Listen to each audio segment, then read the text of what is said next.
Nós queremos, desde já, agradecer aqueles que nos visitam nessa noite. Se você é nosso visitante, para nós é uma alegria muito grande, viu? Que Deus abençoe profundamente. Eu espero que nos dê sempre a alegria de estarmos juntos aprendendo a palavra de Deus. Abra sua Bíblia lá no livro de Efésios, a carta de Efésios, na verdade, capítulo 3, verso 14.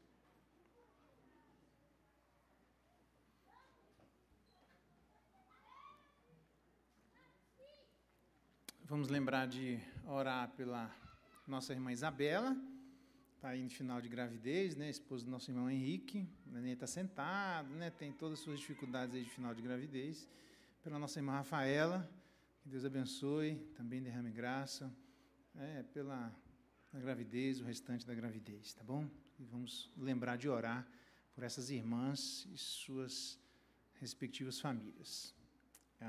Efésios capítulo 3, também, só lembrando, aqueles que eventualmente querem ser membros da nossa igreja, nós temos uma classe chamada Verdades Sólidas, tá bom?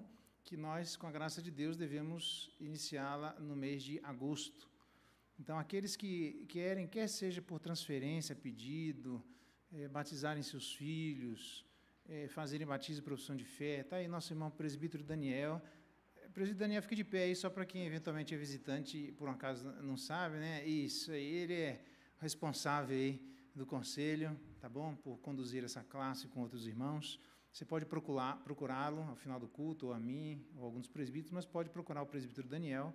Se Deus assim permitir, no mês de agosto nós iniciamos a nossa classe para receber os irmãos, tá bom? Efésios capítulo 3, verso 14 até o verso 21. A palavra de Deus diz assim: Por esta causa me ponho de joelhos diante do Pai, de quem toma o nome toda a família, tanto no céu como sobre a terra, para que, segundo a riqueza da sua glória, vos conceda que sejais fortalecidos com poder, mediante o seu Espírito, no homem interior.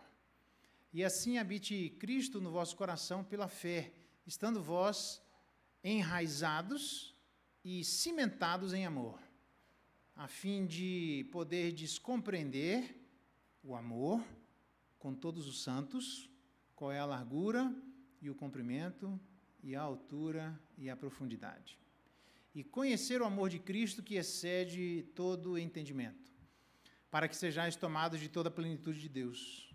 Ora, aquele que é poderoso para fazer infinitamente mais do que tudo quanto pedimos ou pensamos, conforme o seu poder que opera em nós, a ele seja a glória na igreja e em Cristo Jesus, por todas as gerações, para todo sempre.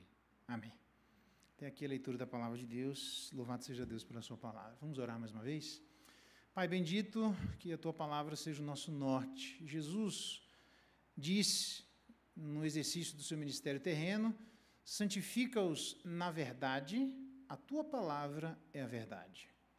Então, que possamos aprender aspectos da tua verdade nessa noite, e que isso traga crescimento, santificação, poder, e que cada um de nós, mais limpos, possamos amá-lo mais, diante da grandeza do amor que todos nós recebemos. Se conosco, então, nesse processo e nos ajuda, é a nossa oração em Cristo Jesus. Amém. Orando pela Igreja de Jesus Cristo, é sobre isso que eu gostaria de conversar com vocês. É um texto para mim que é de um alívio enorme. Eu queria aqui, então, dar uma palavra, não somente ao conselho, aos presbíteros da Igreja, aos diáconos, mas todos aqueles que trabalham com os irmãos, para que, de alguma maneira, a palavra de Deus, como o próprio Paulo diz, que ele sofreu dores como de parto para que Cristo fosse gerado nos corações. A igreja tem, entre outras coisas, o caminho de levar a salvação, mas também levar a educação. Aí a gente não precisa escolher entre um e outro. A igreja obrigatoriamente precisa levar os dois. Mas todos nós sabemos o peso que é e a dificuldade que é nesse processo para que as transformações aconteçam.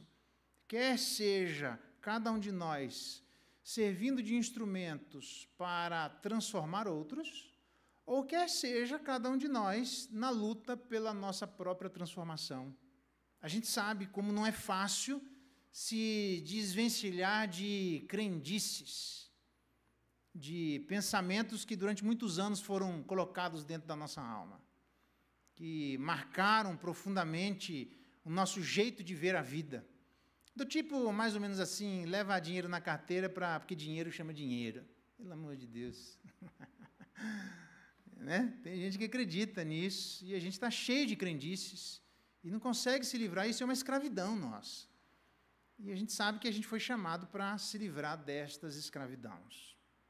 Entre outras coisas, então, Paulo, que foi alguém honesto, era um bom pastor, é alguém que trabalhou muito na igreja de Éfeso. Eu queria que você não esquecesse este quadro da igreja de Éfeso, de alguém que investiu 50.000 denários para comprar livros de todos os ensinamentos que são reprovados por Deus. E eles fizeram uma grande fogueira e jogaram tudo isso fora. Era lixo. O problema é que 50.000 denários, a gente já fez essa conta, era a conta de uma biblioteca de dinheiros juntados por aproximadamente 137 anos de uma pessoa, de trabalhos ininterruptos. Eu coloquei em valores de reais, seria uma biblioteca de 20 milhões de reais, se o dólar fosse a R$5. Então, veja, numa cidade de 200 mil habitantes, e que nem todo mundo se converteu, não esqueça essa imagem. Porque Paulo trabalhou de maneira ininterrupta, porque eram pessoas que investiram pesado para aprender pesadamente, erradamente. Tudo errado, eles aprenderam tudo errado. E agora, quem que desfaz? Tem até alguns ditados no meio da igreja, e Deus se preocupa com os nossos ditados, quando eles não refletem a realidade, que diz mais ou menos assim: não, nem conversa com aquele fulano, que aquele nem Deus muda. Esquece, porque o cara está tão encalacrado nos erros, passou tantos anos, a cabeça está tão voltada para a idolatria e coisas condenadas por Deus que nem Deus muda. E nós temos algumas dessas mentalidades totalmente equivocadas, cultivadas dentro de nós. Paulo, então, trabalha durante 3 anos, a gente viu isso na vez passada, mas se você não sabe, ele trabalhou 3 anos com lágrimas, noite e dia, encomendando a alma daquelas pessoas a Deus e a sua palavra. É isso que um bom pastor faz, ele encomenda, é isso que um bom presbítero faz, é isso que um bom líder faz, é isso que nós devemos fazer uns com os outros, encomendar a alma das pessoas a Deus e a sua palavra. O grande problema é que Paulo sabia que, com todo respeito, isso precisava mais. Precisava de mais coisa para que a transformação acontecesse. Porque se fosse única e exclusivamente encomendar a alma das pessoas a Deus e a sua palavra, isso seria meramente humano.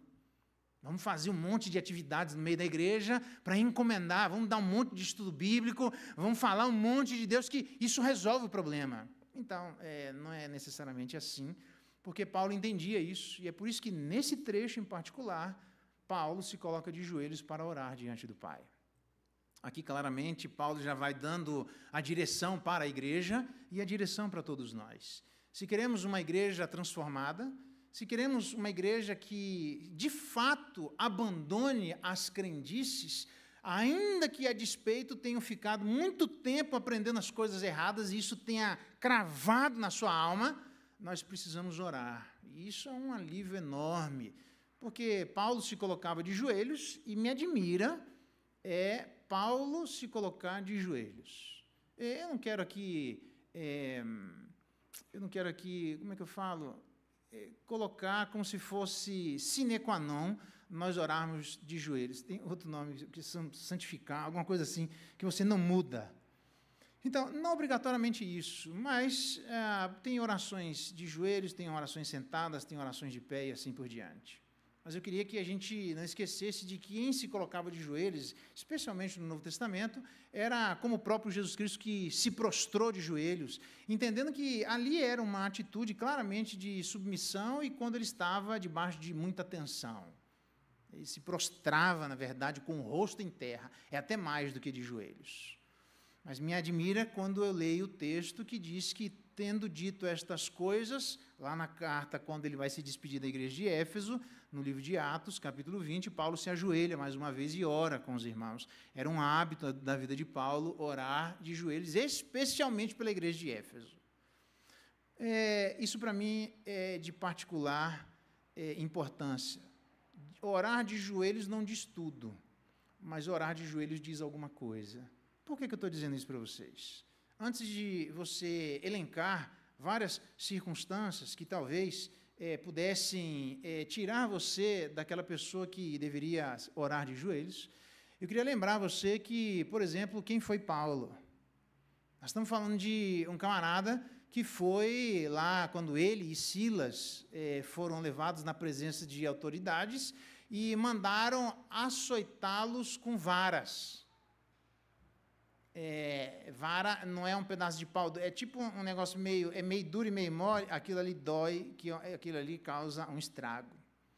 Por incrível que pareça, naquela mesma noite, cuidando deles, lavou-lhes os vergões dos açoites.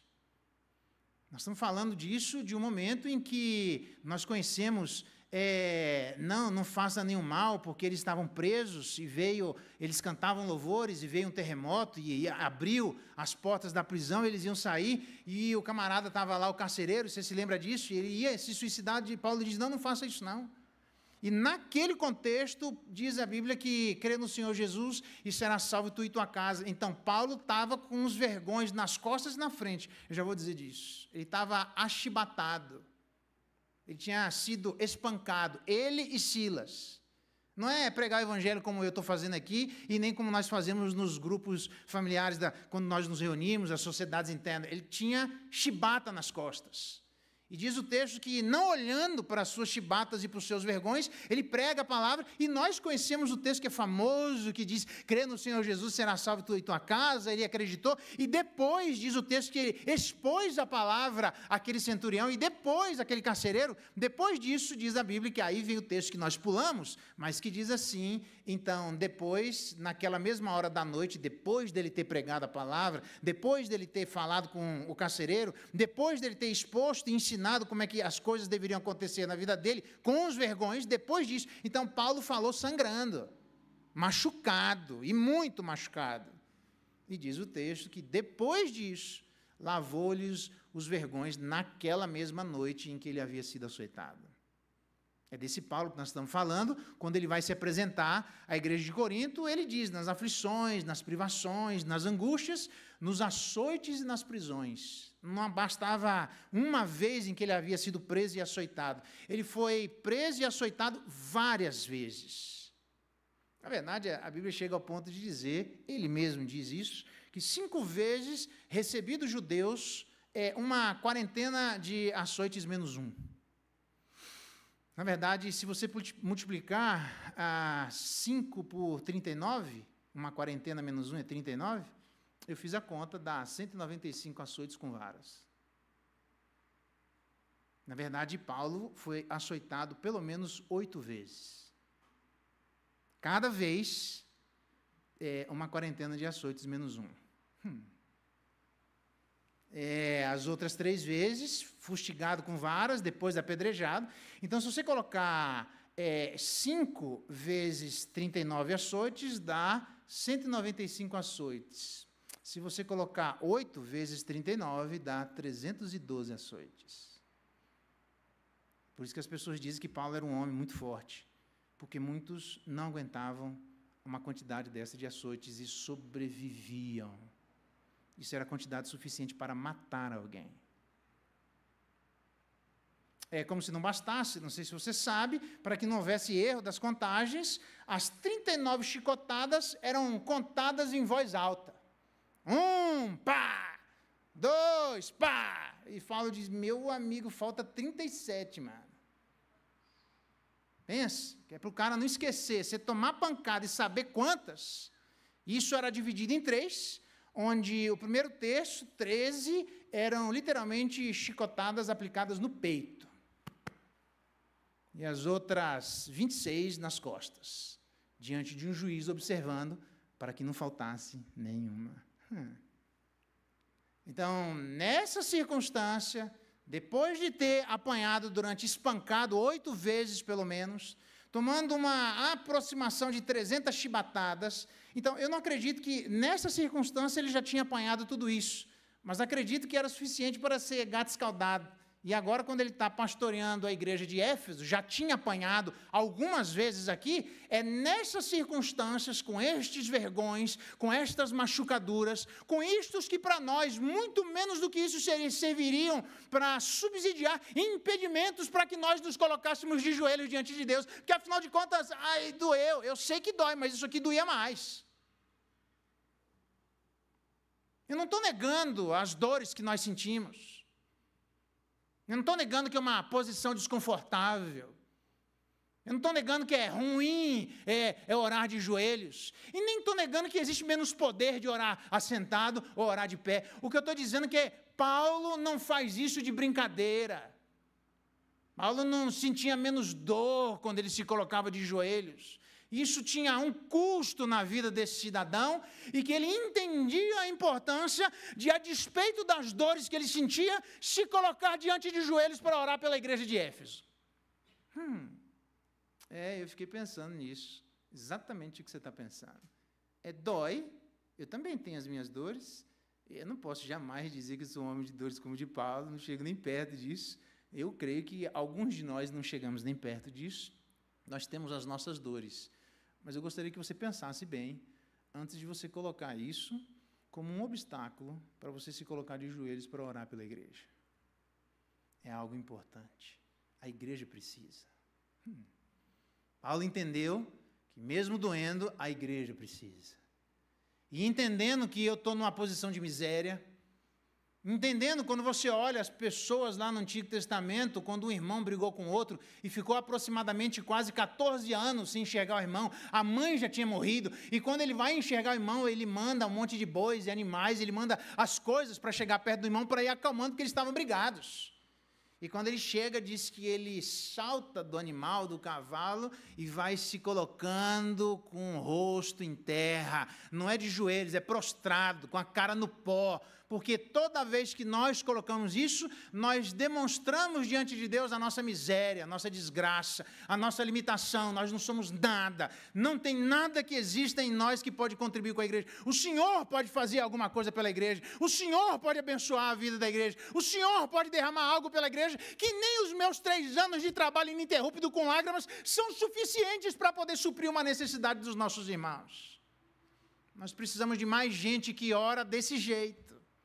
Nós precisamos de mais gente que entenda que nós somos pessoas, num certo sentido, totalmente limitadas, dependentes, desesperadamente dependentes da graça do Senhor. Aliás, semana que vem, antes que eu me esqueça, nós temos a nossa reunião de oração mensal. Eu nem estou colocando todas as fichas nisso, nem preciso. O que eu sei é que nós precisamos orar, o que eu sei é que nós precisamos orar com a igreja, e o que eu sei é que nós precisamos entender a importância de nós orarmos juntos. Você não quer orar antes do culto? Vai orar durante a semana?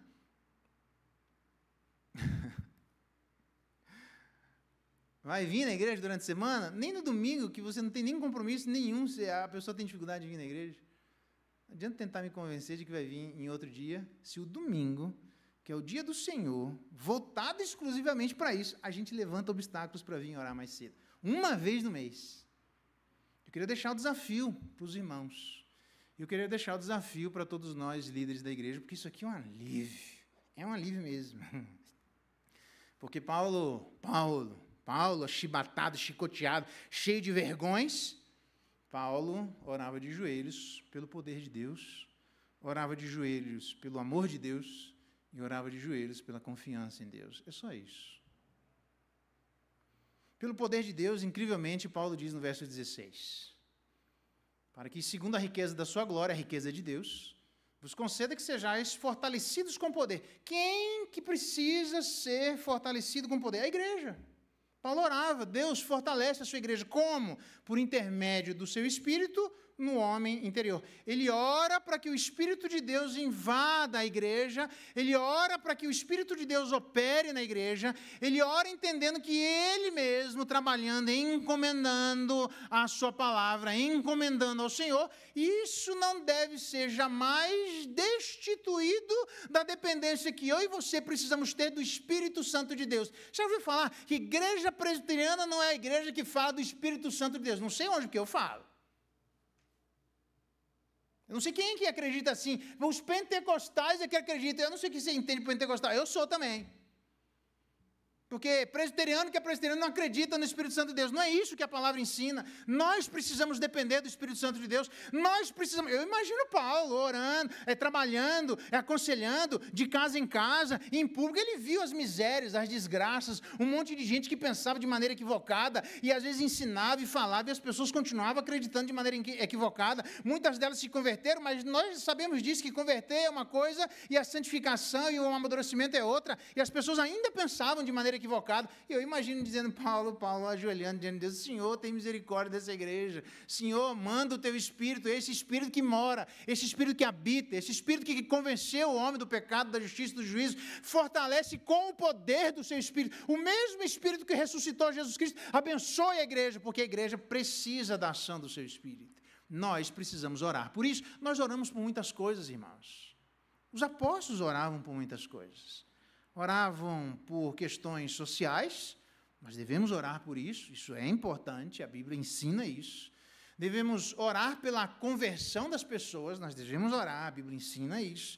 Devemos orar pela saúde das pessoas, nós devemos orar, a Bíblia ensina isso.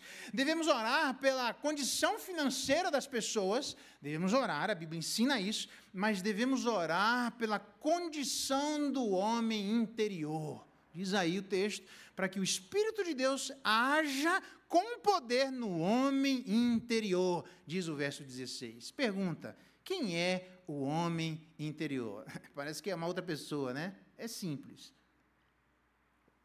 O homem interior é sinônimo de o coração. O coração, eu já disse isso várias vezes, mas eu vou repetir, de repente você não estava. O coração não é, na Bíblia, aquilo que faz menção às nossas emoções, como um contraste daquilo que faz menção à nossa razão. Portanto, razão e emoção ou coração são coisas separadas. Então, essa é a definição aí fora. Biblicamente falando, o coração diz respeito à nossa vontade, diz respeito à nossa razão e diz respeito às nossas emoções. As questões racionais, as questões da vontade e as questões emocionais são todas elas questões que envolvem o coração. Então, são questões coracionais. Paulo orava pelas questões coracionais da igreja. Ele vai dizer isso várias vezes na carta aos Efésios. Então, se tem uma das coisas que deve constituir o conteúdo das nossas orações, com certeza, Deus tem misericórdia onde existe injustiça social, onde existe opressão, onde existe dificuldade, dá-nos graça para onde existe o dedo em riste, nós irmos lá como, literalmente, pessoas representantes do reino dos céus e tirarmos as injustiças onde quer que elas se manifestem. Senhor, abençoa para que aquele que ganha 1.000, ganhe 2.000, quem ganha 2.000 ganha 10 e quem ganha 10 ganha 15. Abençoa para que haja generosidade. Todas essas coisas são importantes. Abençoa, fulano está doente, ele precisa sarar lá para melhorar. Isso. Mas nós precisamos orar pelas questões coracionais, que são aquelas questões que envolvem o âmago de quem nós somos, de como nós pensamos, de como nós decidimos e como nós sentimos. Senhor, fortalece a tua igreja com o teu Espírito, porque só o teu Espírito que convenceu o homem do pecado, da justiça e do juízo, continua tendo poder para continuar convencendo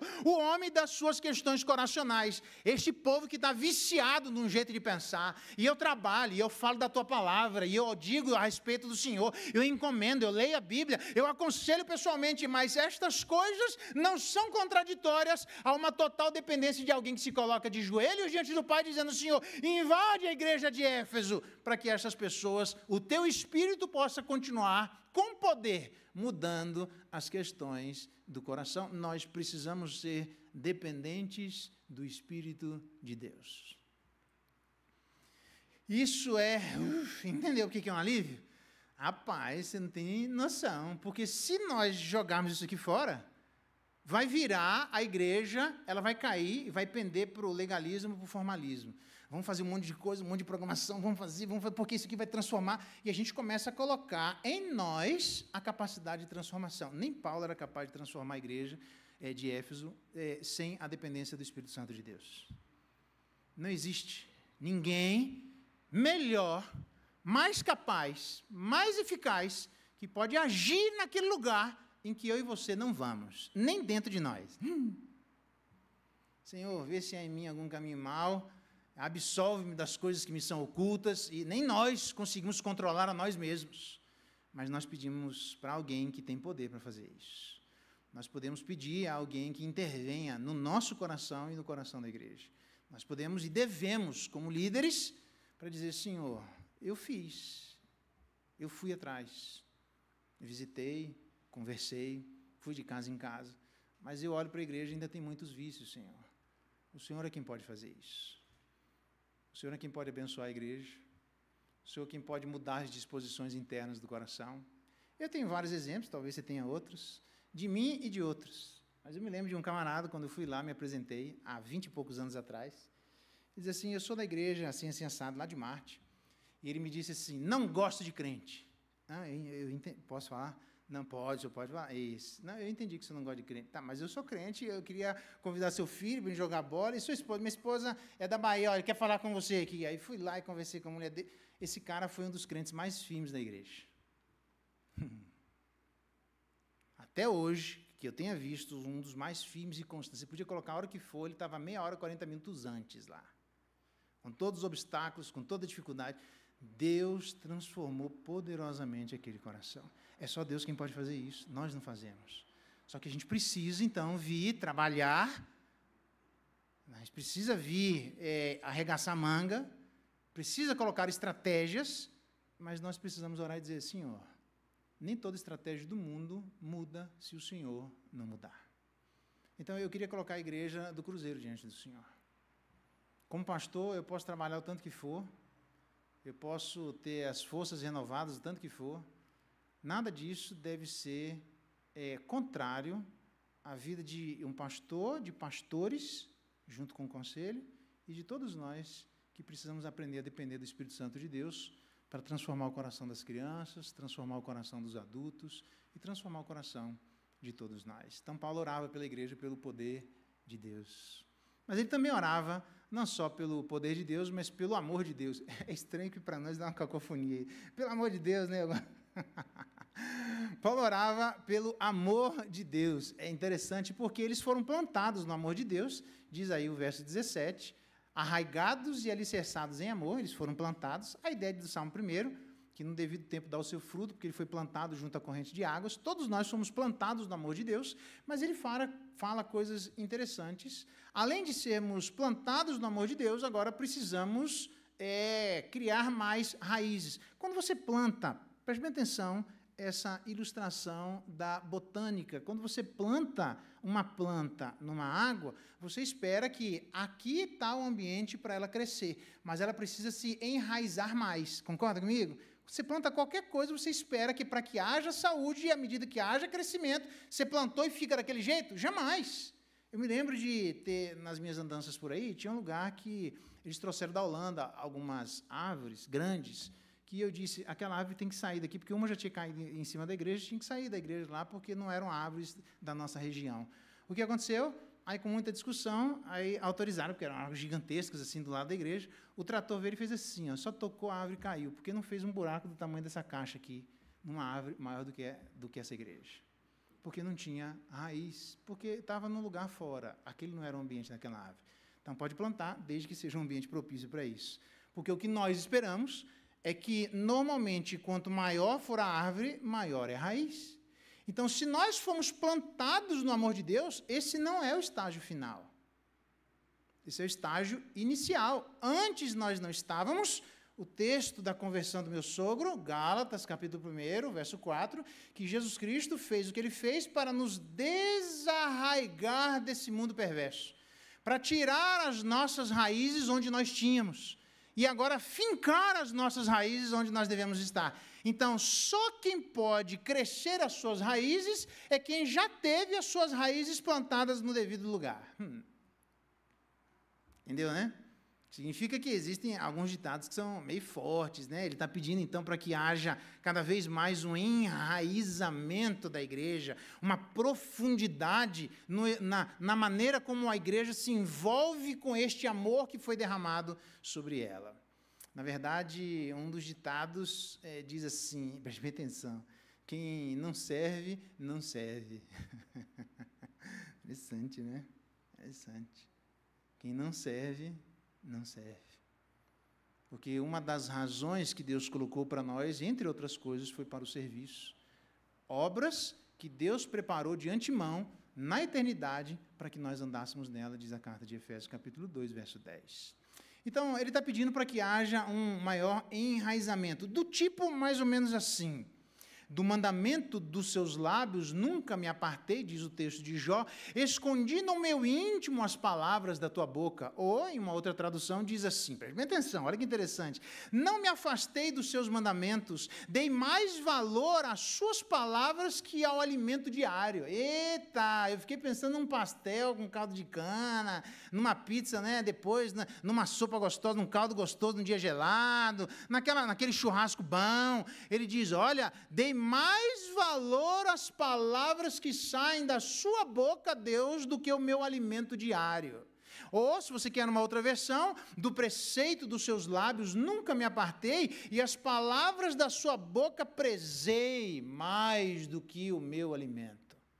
Prezar, ter respeito por, a gente ter um alto valor a respeito da palavra de Deus, ter em alta conta aquilo que sai da boca do Senhor. É uma palavra que foi purificada como em cadinho de barro 7 vezes. É uma palavra que literalmente vai santificar e iluminar os nossos caminhos. E ela tem mais valor do que as coisas que sem ela eu posso vir a morrer. Mas sem a palavra de Deus também. Então, essa é uma das maneiras de nós irmos nos enraizando, amando aquilo que é a palavra de Deus, que vai apontar para Jesus Cristo, esse caminho que mostra onde nós fomos plantados. Nós somos plantados no amor, precisamos nos enraizar nesse amor. Mas ele diz mais, precisamos conhecer esse amor, diz o verso em diante, a fim de poderdes compreender, ou no verso, compreender aqui é o amor, ou no verso 19, conhecer o amor de Cristo. Aqui é um oxímoro, né? É um termo esquisito para dizer que são palavras que parecem contraditórias. Quando ele diz assim, verso 19, conhecer o amor que excede o entendimento. Interessante, né? Por que eu vou conhecer alguma coisa que não é possível ser conhecida? Será que ele está desestimulando o nosso trabalho de conhecermos, não só de forma experimental, mas de maneira cognitiva? É claro que não. Por quê? Porque a ênfase aqui não é no fato de que nós não vamos conhecer tudo, então não é para conhecer nada. É do fato de que aquilo que nós temos para conhecer é tão grande, que é imenso. Então, se deleite nas coisas que dizem respeito ao amor de Deus. Tem muito para nós conhecermos a respeito do amor de Deus. Ele usa determinadas palavras para demonstrar exatamente a quantidade de coisas que eu e você precisamos prestar atenção que existem a respeito do amor de Deus. Ele está falando a respeito da imensidão do amor de Deus, do aspecto inesgotável do amor de Deus. E que nós precisamos conhecer, não só, eu vou repetir, de maneira experimental, mas de maneira cognitiva. Nós precisamos pensar, refletir a respeito do amor de Deus sobre nós. Há muita coisa, há muitas nuances a serem percebidas mentalmente, cognitivamente, a respeito do amor de Deus sobre nós. É verdade que eu amo quando eu faço? Mas isso significa que eu não devo refletir sobre o que eu devo fazer e o que eu não devo fazer? Não! Porque sempre antes da prática, o pensamento. Sempre. Isso é regra, irmão. Obrigatoriamente isso é regra. Significa que nós precisamos prestar atenção que o amor de Deus é imenso. O amor de Deus é inesgotável. Deus tem mais para nos ensinar sobre como Ele nos amou, sobre Jesus Cristo, do que nós capacidade para aprendermos. O problema é que a gente, sabe quando vai na praia? Você vai na beirinha, dá 3 ondinhas, não, para mim está bom, molhei a canela, está suficiente, eu não preciso mais. Deus tem um mar para mostrar para nós. O problema é que a gente não quer nadar no oceano de Deus, porque Deus tem muito para nos ensinar sobre o amor dEle. Mas eu já aprendi, Jesus Cristo morreu por nós. Irmãos, isso é tão grande que diz o texto assim, olha que interessante, verso 18, a fim de poderdes compreender cognitivamente falando com todos os santos. Significa que a gente não deve exclusivamente aprender sobre o amor de Deus sozinhos. Não existe cristianismo solitário. Existe cristianismo em conjunto. Nós vamos aprender com os nossos irmãos. Nós precisamos conversar sobre o amor de Deus. Nós precisamos perguntar sobre o amor de Deus. Nós precisamos refletir sobre o amor de Deus, para ver se as percepções que eu tenho são suficientes para falar sobre este amor que é inesgotável. Aí o irmão diz, não, mas tem outra coisa que você não percebeu. Eu falei, é verdade, eu não tinha notado isso. Aí você conversa com outro irmão e diz, mas tem outra coisa que vocês não perceberam, isso é verdade. E a verdadeira humildade é saber que, eu já disse isso a vocês, que a gente sozinho não sabe tudo, que nós dois juntos podemos saber o que sozinho nós não conseguimos saber, mas que nem todos nós juntos jamais saberemos tudo aquilo que é possível ser sabido a respeito do amor de Deus. Você acha mesmo que você já aprendeu tudo sobre o amor de Deus? Pensa na arrogância.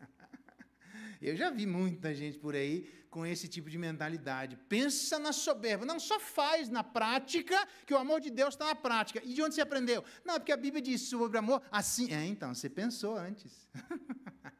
Só que tem mais nuances sobre o amor. Tem mais coisas sobre o amor que nós precisamos discutir entre nós, para que nós possamos aprender a largura, a entrada de gentios e judeus, o comprimento, como Deus nos escolheu desde antes da fundação do mundo, a altura que Deus nos abençoou lá dos céus, e a profundidade e a desgraça em que nós nos encontrávamos mortos em nossos delitos e pecados. Há uma imensidão do amor de Deus. Não negue a imensidão dos atributos de Deus e quem Ele é. Não negue a grandeza daquilo que Deus tem para oferecer para a sua igreja.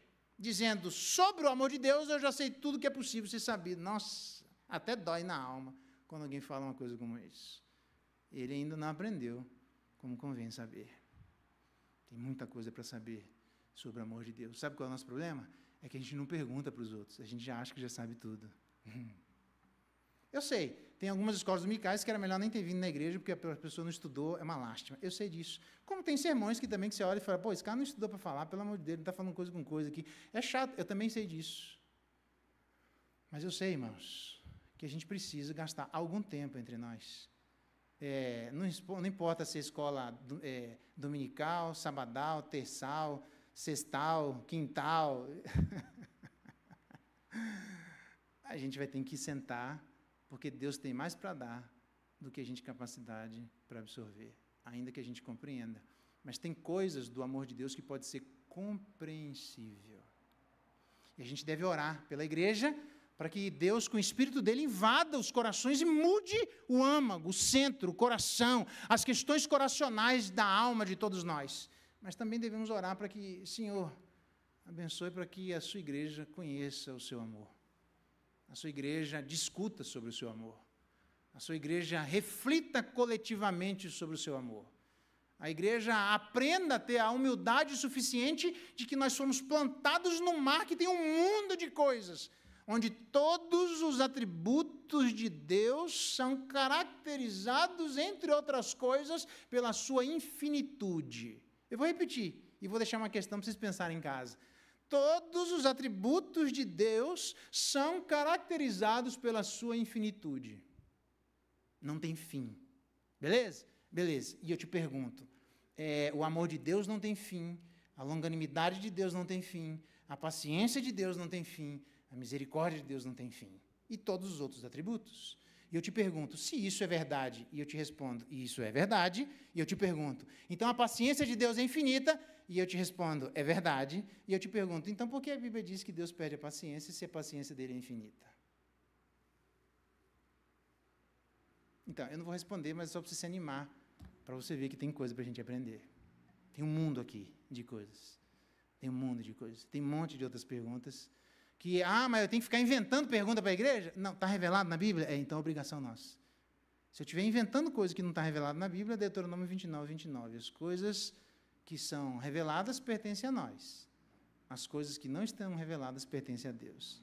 Então, aquele que se revelou do céu, falou do amor dele? Falou. Disse coisas que nós deveríamos aprender? Disse.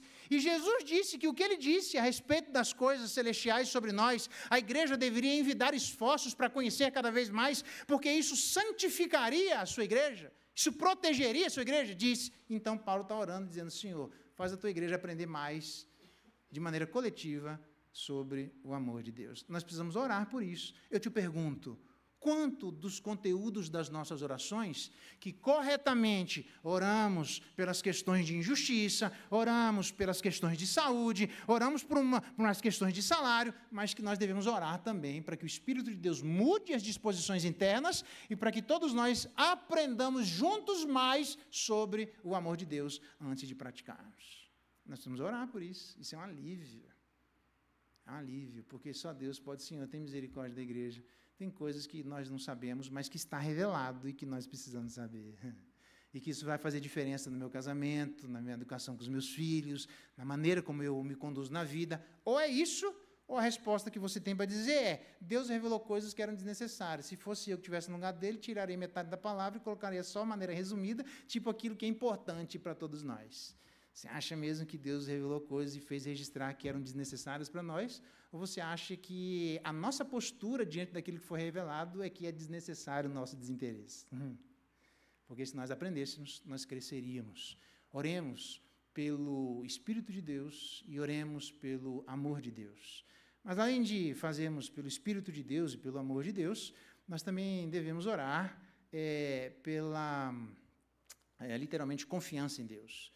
Diz aí o finalzinho, que mesmo ele fazendo isso, conhecendo o amor que excede todo entendimento, porque ele é inesgotável, verso 19, para que aí sim, quando nós tivermos essa postura de tentarmos conhecer mais aquilo que foi revelado de maneira conjunta a respeito do amor de Deus, a plenitude de Deus invada a igreja, ele diz assim: ora, aquele que é poderoso para fazer infinitamente mais de tudo quanto pedimos ou pensamos. Que coisa maravilhosa. Sabe por quê? Porque a gente poderia colocar: nossa igreja não vai para frente, porque a gente não ora tudo que precisa orar, a gente precisa orar mais. E a gente pode, rapaz, o nosso desejo como conselho é que nós tivéssemos uma reunião de oração como essa, que é feita 1 hora antes do culto, 1 hora antes só de reunião de oração junto com a igreja inteira, no templo, e cantarmos a Deus e buscarmos a Deus. Por quê? Porque isso vai fazer diferença no nosso coração. Eu preciso pedir, eu preciso interceder, eu preciso colocar meus irmãos, eu preciso me ajoelhar. Senhor, eu não dou conta, nem dos meus filhos, nem dos meus amigos, nem do meu marido, nem da minha mulher.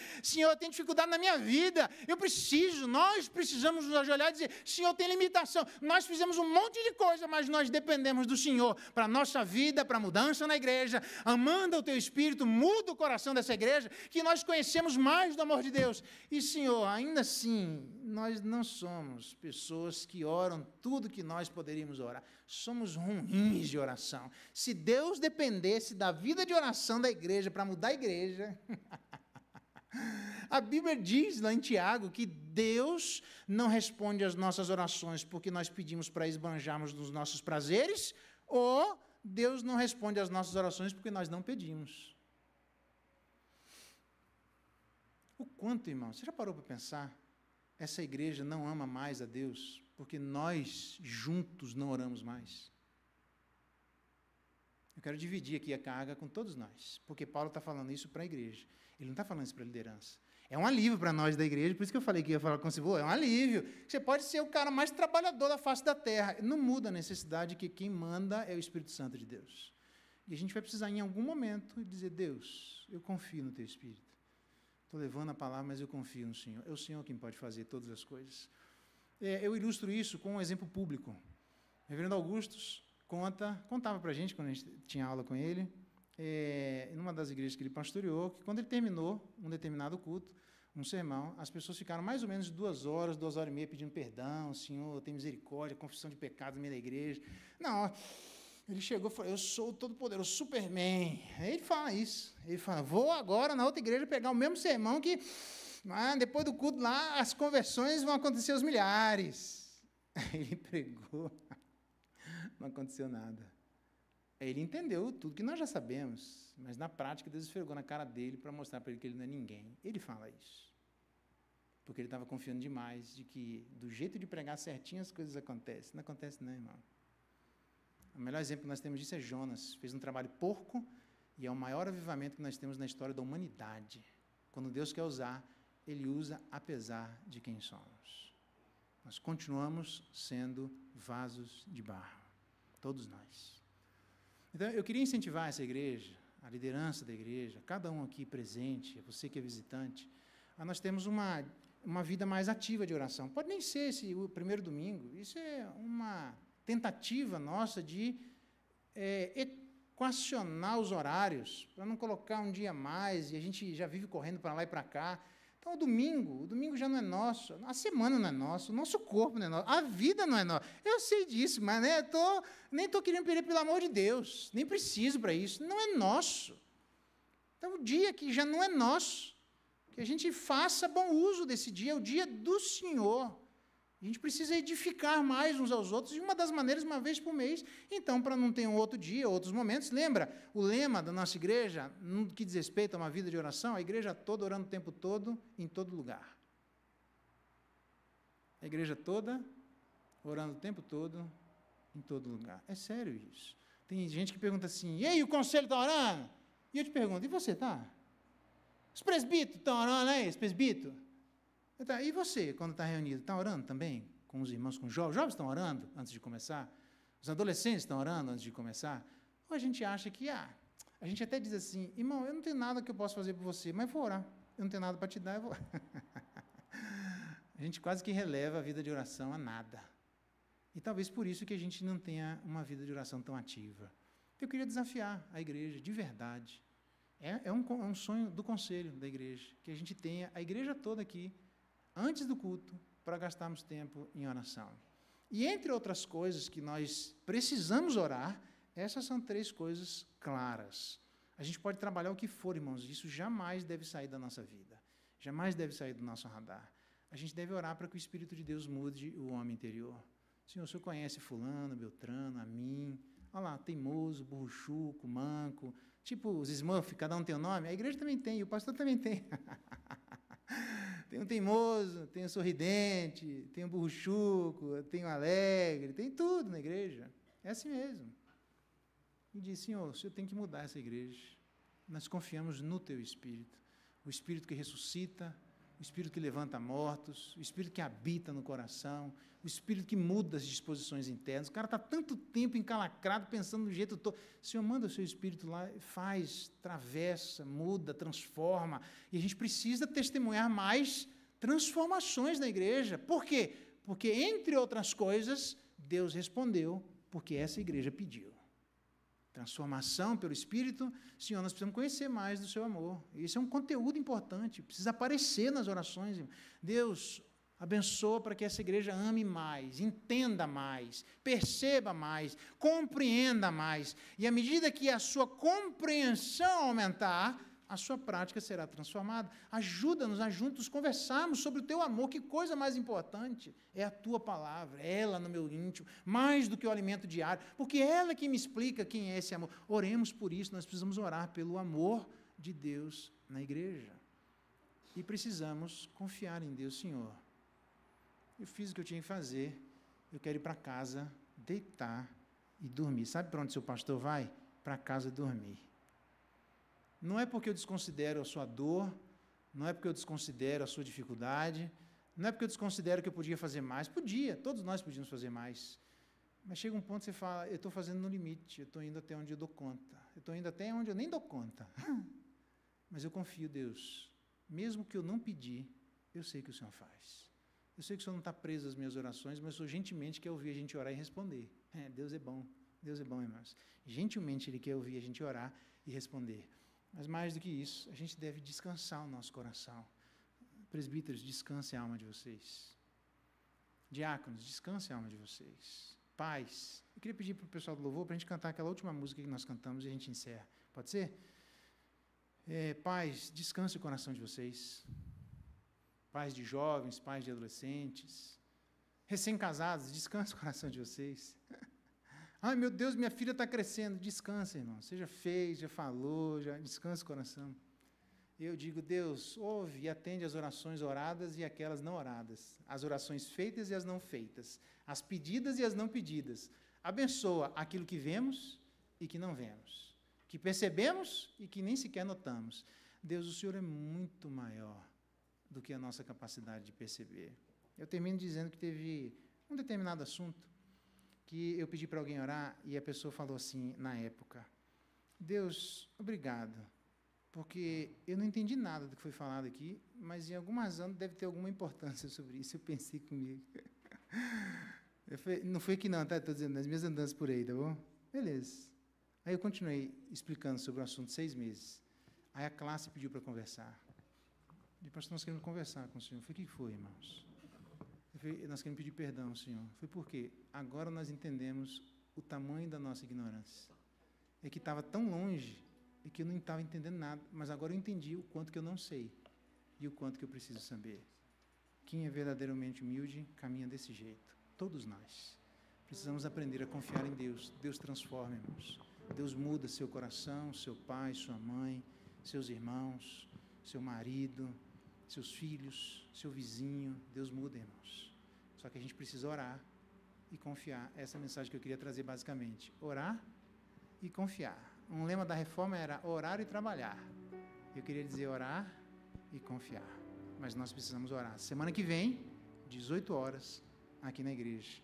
Eu confio que a gente possa vir para orarmos, nos debruçarmos e pedirmos a Deus a misericórdia dEle sobre o Espírito de Deus, sobre o amor de Deus e a confiança de todos nós naquilo que Deus pode fazer por aquilo que pedimos ou por aquilo que deixamos de pedir. Vamos ficar de pé? Vamos cantar?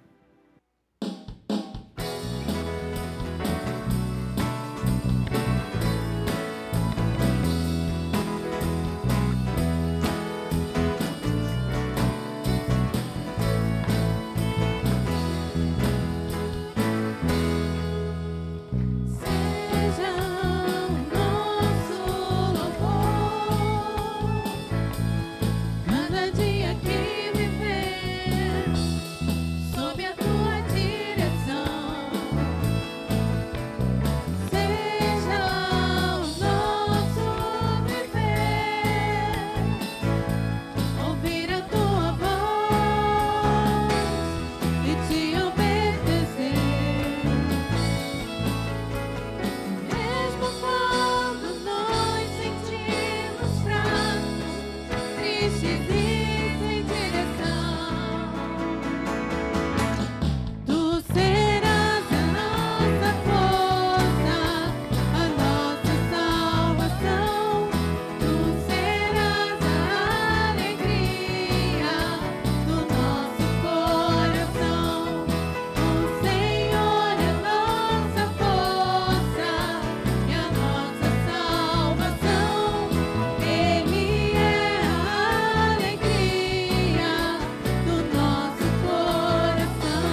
Espírito de Deus, pelo amor de Deus, pela confiança em Deus. Muito obrigado, Pai, porque o Senhor dá saúde, o Senhor dá inteligência, o Senhor abre o entendimento para que entendamos as coisas espirituais e espiritualmente. Muito obrigado, porque saímos da morte para a vida e nós não estamos sós.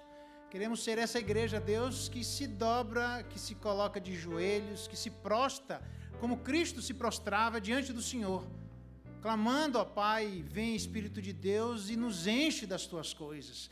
Muda as disposições dos corações de todos nós, nos faz mais crentes, nos faz mais firmes, mais constantes. Ajuda-nos a aprendermos, Pai, mais sobre o amor do Senhor derramado abundantemente sobre nós. E dá-nos a graça para sermos mais confiantes. Confiarmos que, a despeito de tudo, o Senhor fará muito além daquilo que nós pedimos ou pensamos. Despede-nos na tua paz, dá-nos essa confiança e ajuda-nos que o conteúdo das nossas orações sejam permeados por estes assuntos em nome de Jesus. E agora, irmãos, que a graça de nosso Senhor Jesus Cristo, o amor de Deus, nosso eterno Pai, a comunhão, a consolação e a bênção maravilhosa do Espírito de Deus estejam com vocês, irmãos, e sobre todo o povo de Deus espalhado pela face da terra, hoje, pelos séculos dos séculos. Amém.